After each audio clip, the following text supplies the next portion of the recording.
undoubtedly goes back to Godhead, back home to the spiritual world. Yogis, however, instead of going directly to the spiritual world, sometimes want to see other planetary systems, and therefore they ascend to the planetary system where Lord Brahma lives, as indicated here by the word Brahmana. At the time of dissolution, Lord Brahma, along with all the inhabitants of Brahmaloka, goes directly to the spiritual world. This is confirmed in the Vedas as follows. Brahmana sahap te sarve sangprapta pratisanchare parasyanta kritatmanah pravishanti param. Because of their exalted position, those who are on Brahmaloka at the time of dissolution go directly back home, back to Godhead, along with Lord Brahma. Srila Prabhupada Ki Jai. So, alright, so we have this verse here.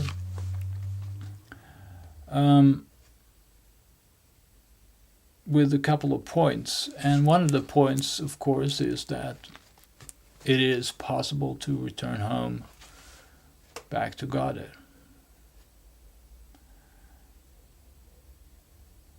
And that is a place where there is no reincarnation. It's a spiritual realm, a spiritual sphere, spiritual place where birth and death, as we know it here in the material world, does not exist.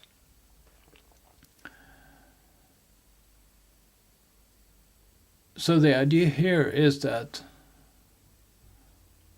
one can escape from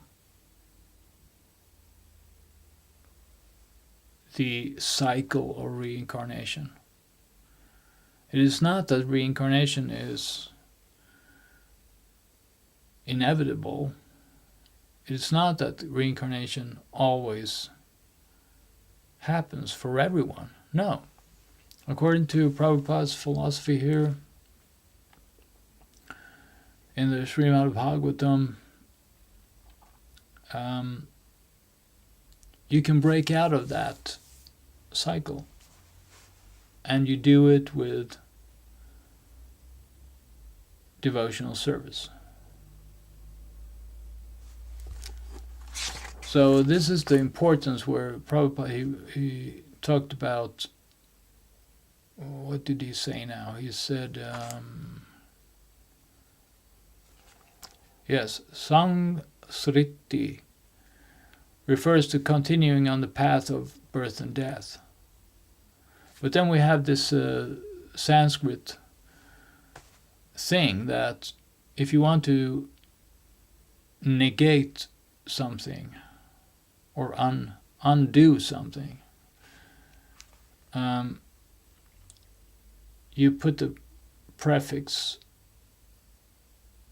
before that word, and the prefix is an A. So by putting an A in front of whatever comes next, you can negate it. So Sangsriti refers to continuing on the path of birth and death, while Asangsriti, on the contrary, refers to nivritti marga, or the path of liberation, by which one's birth and death cease.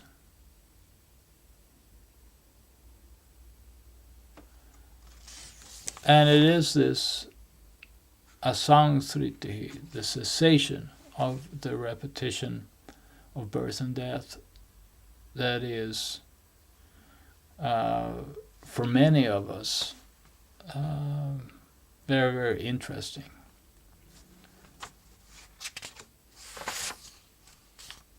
so that we can escape this material sphere of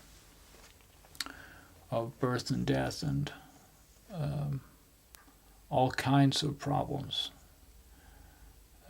There's so many problems in this world.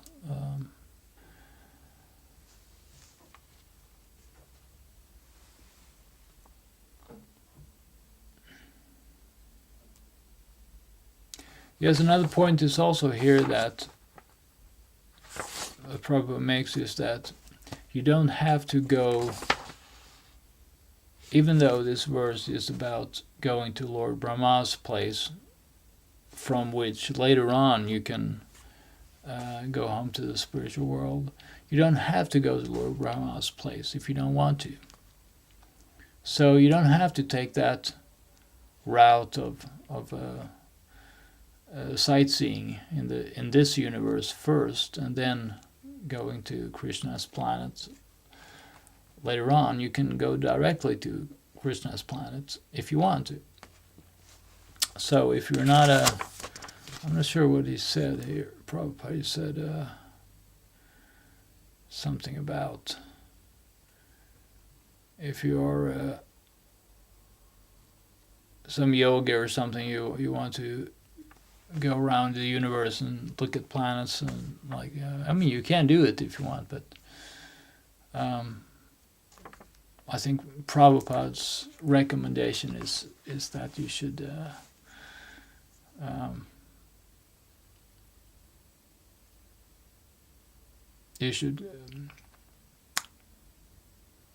concentrate on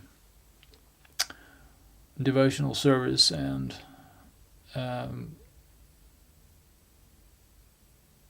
well, actually, what Prabhupada says is his recommendation is probably not to go to Krishna's planet directly, because if you're a really pure devotee, I think Prabhupada would say you wouldn't care where you are, as long as you just keep on doing things for Krishna all the time, 24/7. That's his recipe. So. But in any case, this is the verse, and so the focus is once repetition of birth and death in the material world ceases.